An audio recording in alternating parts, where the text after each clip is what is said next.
Let's go ahead and get to yes, sir, or nah. This is a segment where I'm going to ask you a question. And if you agree, that's a yes, sir. Or if you don't agree at all, just give me a nah. And of course, go ahead and pontificate either point. And today's segment of yes, sir, or nah is going to be dealing with some draft eligible quarterbacks. Okay. Now, all four of these guys have pretty much said, "Hey, I'm returning." Most recently, Georgia's quarterback Carson Beck, he just announced via Twitter last night, Monday night, that hey, I'm coming back to Georgia. I want to run it back. I want some get back. Essentially, I'm excited as a Georgia fan, but I can also look and say, yeah, you should probably be hitting the draft just because you're 6'4", 230.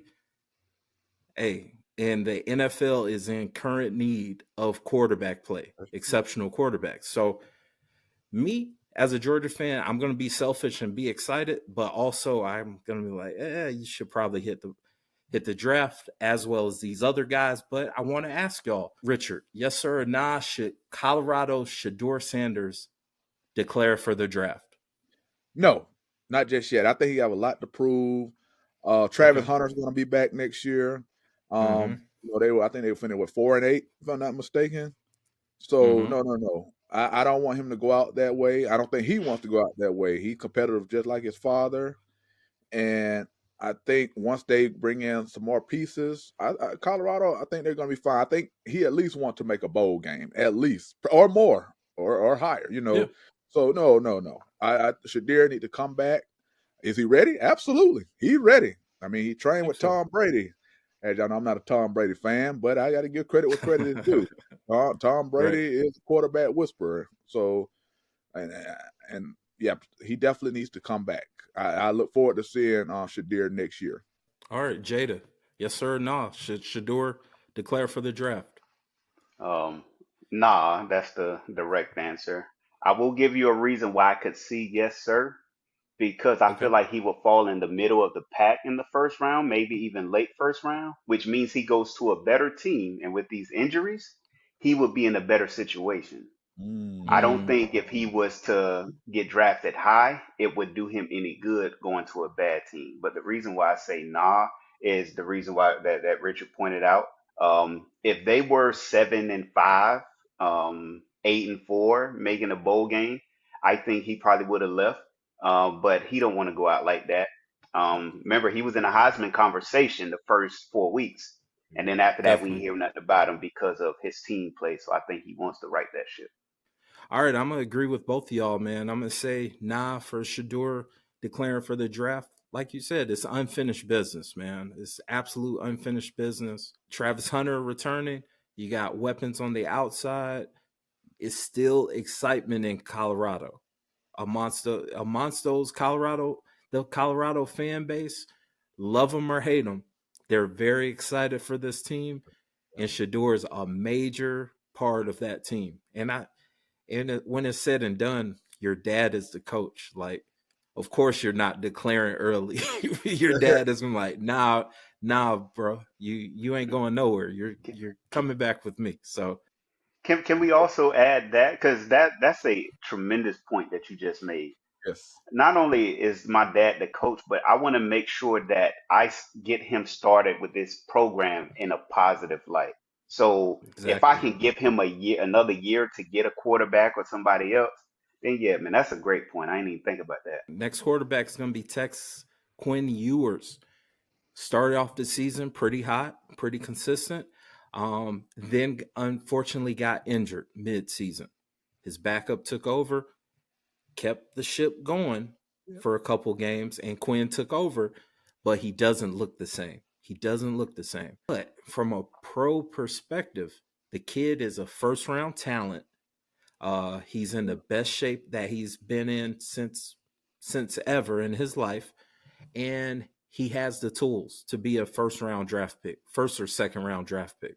Should Quinn Ewers declare for the draft? Nah, he's done pretty well.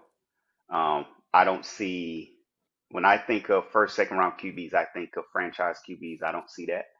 Okay. for him. I think coming back now, if they win the championship, then all bets are off. But um, I just don't think they will, and I don't think that he should give himself another year to improve his draft stock. Same answer. Now if they win the national championship, which I just don't see Texas doing, then by all means, yes, he has made it to the mountaintop. He should go to the draft. But since the injuries been piling up last year, now this year, got to he need a full season. That's very important because see, if he entered the draft, they're gonna say, well, is he durable? That's gonna be the question. That's gonna be the rumor. That's a Can good he play point. a full That's a season? good point. So now again, if he win a national championship, then you won't hear none of that. All you're gonna hear is he won a national championship. But for right now, absolutely, he needs to return and play a full, healthy season. Okay.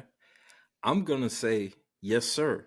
And the reason why I'm going to say that is because of his weapons around him.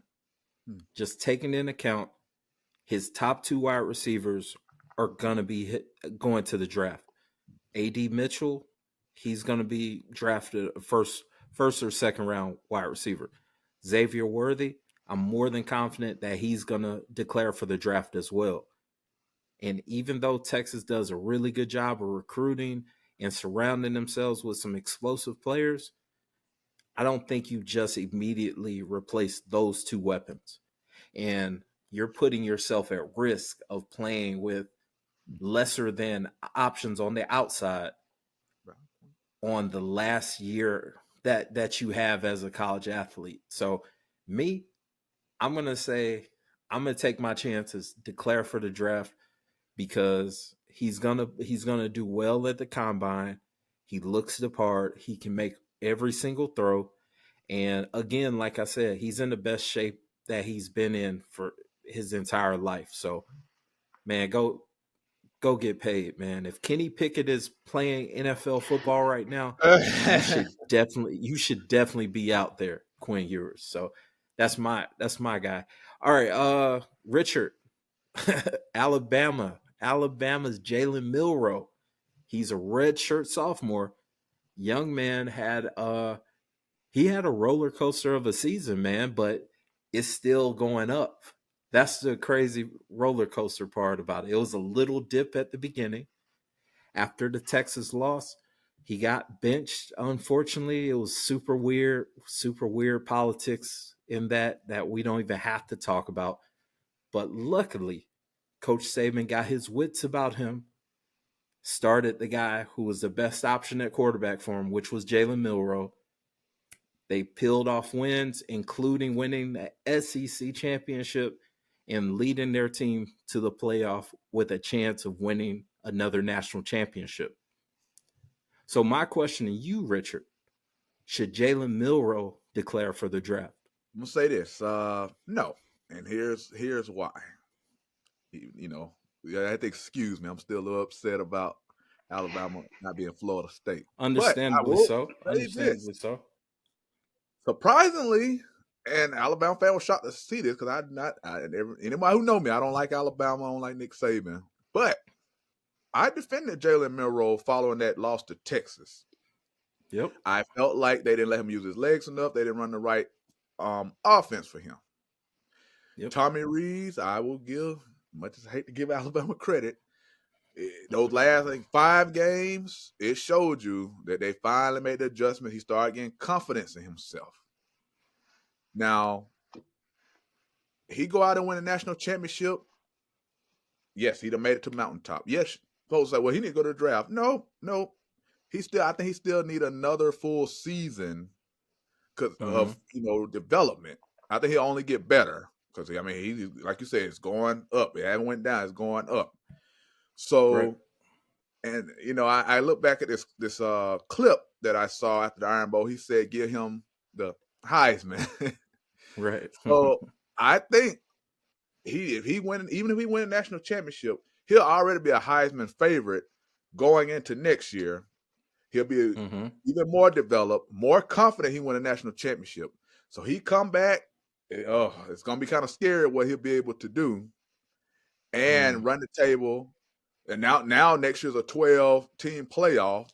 So more than likely, I mean, Alabama, looking at their schedule, they have a good shot to get there. And not only Jalen Milroe could win a Heisman, because he, give him the Heisman that he said, he could be back-to-back national champions, which I pray don't happen. But that's my answer. Jalen Milroe, come on back regardless. All right, Jada, your thoughts, man. Should Jalen Milroe declare? Nah. And I'm gonna try not to repeat some of the great points that Richard made. Um, Right. I will say I didn't see. So let me FSU. They struggle versus USF. Mm-hmm. They struggle versus USF. He was benched. Um, but what he did after that, when he was inserted back into that offense, is something that for a 4 week span, it was like, dang, he Heisman esque. Mhm. Definitely. And so I feel like it will do him justice. The two people that come to mind when I watch him, the first one is Lamar Jackson. Um, Definitely. I can see that. arm strength, the speed. The boy is a running back. When he puts his foot in the ground and goes. Um, and I feel like Lamar was a more polished QB, obviously. But I feel like another year, maybe even two, he can read coverages. Because versus y'all, he didn't look good. He just No, they just made more plays. They had at they the made time a it's a better team. difference of 4 plays. Yep. Yeah. So it wasn't like he looked good. So let's not let the win put air freshener on how he looked. But the other Mm, person that comes to mind is Jalen Hurts. Um, I like his mental toughness, and I think he has the mental toughness of Jalen Hurts. You heard what he said after the championship game. And I feel like that mold of mentality versus the athleticism and play of Lamar Jackson is, if he stays, is what he could be. I like that. I like both of those player comps for sure. Um, for me, I would agree with you guys. I'm gonna say nah. He should definitely come back. And my reason is simple as this: it's nothing more vital of a confidence boost than a quarterback coming back knowing that that's his team, Yep. knowing that I'm not about to get benched. An example that I can use close to home would be Stetson Bennett. Stetson's first national championship, he was always looking over his shoulder. It was coaches looking to go ahead and yank him and put in JT Daniels. It was fans screaming from the stands, screaming online, screaming on Twitter. Where's JT Daniels? Where's JT Daniels? Why is Stetson out there? But when he said, I'm coming back, it was pretty much set like I'm the man. And from that, we saw the most confident play. Mhm. Sure, he's a renegade in a lot of those plays, but it went his way in most of those cases. And that's very scary when you say Jalen Milroe's going to come back to Alabama next year, knowing that he's the man, Yep. knowing that I don't have to play a little bit more timid. I can go ahead and let it rip. Mhm. That sort of confidence, that sort of little tweak can make a player unstoppable. So I would say, I of course I would say as a Georgia fan, declare for the draft. I don't ever want to see you again, Jalen. Never again. But just being a sensible college football fan, I would say, of course, come back to a situation where you got talent on your team and you're the man, and you can set some things ablaze next year. So, shout out to Jalen Milroe. Last one, gentlemen. I'm gonna start with you, Richard. Georgia's Carson Beck. Like I said earlier, he did already announce, "Hey, I'm coming back. I want some get back." He's had a really solid year. Number of Georgia fans doubted him. I wasn't one. I said it from the jump. I was like, "Hey, this kid Carson, he looks the part. He's the man. We just got to instill some trust in the guy."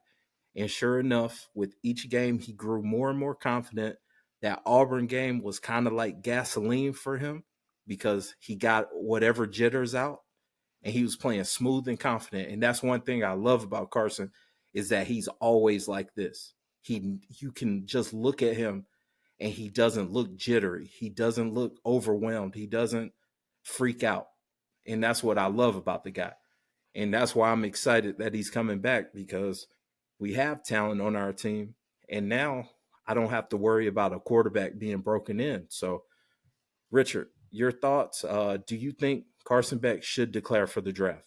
No, absolutely not. It kind of reminded me of the Jordan Travis situation. After we had went 10-3 last year, I remember him rallying around the guys in the offseason saying, hey, we got to come back.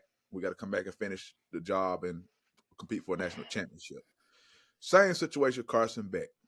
After the Auburn game, he was very consistent, very much improved. So he's only going to get Yep. better. And as you said with Milroe, Jordan, that will be his team. He's going to be the starting quarterback. No ifs, ands, or buts. Georgia will also have a great shot at making the 12-team playoff.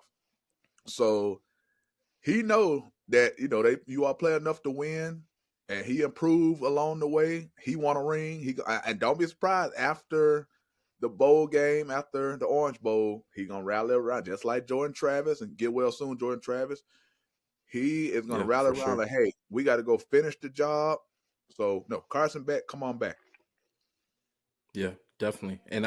And a couple Georgia insiders that I do listen to and follow, they have started saying pretty much that Carson's already talking to a couple of those guys that probably should go to the NFL. He's already pretty much telling them like, nah, man, this ain't the way we're going out. Let's take care of this bowl game, and then next year we got a brand new fresh slate. So, Jada, what are your thoughts, man? Do you think Carson made a mistake by returning to Athens? No, I think he made the right decision. So nah, he shouldn't. He shouldn't declare. I'm interested on your take as the Georgia fan that I respect the most. Um, Right. what the way that he looked in the SEC championship game, it it Mm-hmm. it was concerning because it seemed like the moment it wasn't too big. It just was like, mm, I felt that when I watched it, it was like I didn't see. You said he's calm, he's confident. I just didn't see the play, the leadership play that I was expecting. Maybe, and this is why I think he needs to come back because Stetson, we saw that second Mm-hmm. run, Mm-hmm. and I still feel like there's residue, in my opinion, that Carson Beck is like I have to. I know I can't be Stetson, but I gotta uphold this standard that's been set. And so I Right. think the loss might help him um, going forward. So when he comes back, it's like, nah, I've been here. I've been to the SEC Mm-hmm. championship game. I'm no longer, worried about that's Alabama on the other side or hey, I got to make the right throw. It's I can Right. play I can play calm and I can play loose because I've been there. So I feel like this next year would be his year to kind of be what Stetson was when he was like, you know what, I'm here and I'm not going nowhere. So Mm-hmm. that's just my thought. Well, yeah. I mean, when it came to the SEC championship, I think it was a little rough. It was a rough start for Carson, for sure. Mhm. But I gotta give him credit because he stuck with it and he made plays in the second half. And Mhm. we gotta think this was a one score game pretty much. The difference of this game was at least 4 plays, or Yeah. at least 3 or 4 plays. It was a difference of 3 or 4 plays. It wasn't a collapse, a monumental collapse or anything. Like if you looked at Georgia Twitter at the time, everyone was freaking out and all of that. But Carson was doing his thing. It was just that Alabama made some plays, and credit them. They're a really talented team. I have no issues with it. Of course, I was disappointed, but it's just one of those things. When you play a good, solid team, and it's a difference of 3 or 4 plays, sometimes you win, sometimes you lose those. Yeah. Carson could have done more, but I can also say the offense as a whole could have done more because Yeah. the running backs they didn't really get off like they should have. They they just didn't. And when you put a quarterback in bad field position, 9 times out of 10 he's going to disappoint you. It's Yeah. very it's that rare 5% quarterback Bryce Young, his Heisman Trophy season, or Johnny Football when he was on fire. Like, it's that rare 5% quarterback or that Deshaun you can Watson. put Yeah, exactly like a Deshaun Watson when he won the Natty, that you can put them in bad positions consistently and they just keep wheeling you out. That's like, I can't name too many quarterbacks that can just consistently do that, at least in the game right now. But I'm actually going to say Carson should declare for the draft, just because, again, the state of the NFL quarterback is not the best, and this would be the draft year where you can capitalize. And like your point, Jada, a few quarterbacks ago, you can get drafted in the bottom half of the first round and you're on a talented team. Look at Lamar Jackson. He was drafted last pick of the first round. I'm a Ravens fan. We traded back into the first round and got Yeah. Lamar. And look at us now. Like, yeah, Lamar's been our guy. And absolutely, Richard, you're a Ravens fan too, so I know you absolutely. know. Man, and as a But Jag, I voted him. but y'all got a good one. Duval. Y'all got Trevor. But shout out to Carson, shout out to all those guys. They all announced that they're coming back. And as college football fans, we're super excited to see them. If you haven't already, like, comment, subscribe, and of course look us up on socials at Suplex Dinner Club. And be sure to check out our other projects. We talk college football on Dawgs versus All Y'all. That's a weekly college football podcast where we don't just talk about the Georgia Bulldogs, we talk about all things college football. The Life and Times Pod, which is short for the Life and Times of a Restaurant Lifer podcast, where I have some chill conversations with some cool and interesting people that I've met in my years in the hospitality industry. And of course, check out Talk 'em in the Building. That's a pro wrestling podcast where we solely focus on the promo. We talk about the talkers, we hype the hype man, and we pontificate on the promo. It's a fun project, and if you're a pro wrestling fan, I'm sure you're going to enjoy it. The Suplex Dinner Club family is growing, and I would love for you to be a part of it.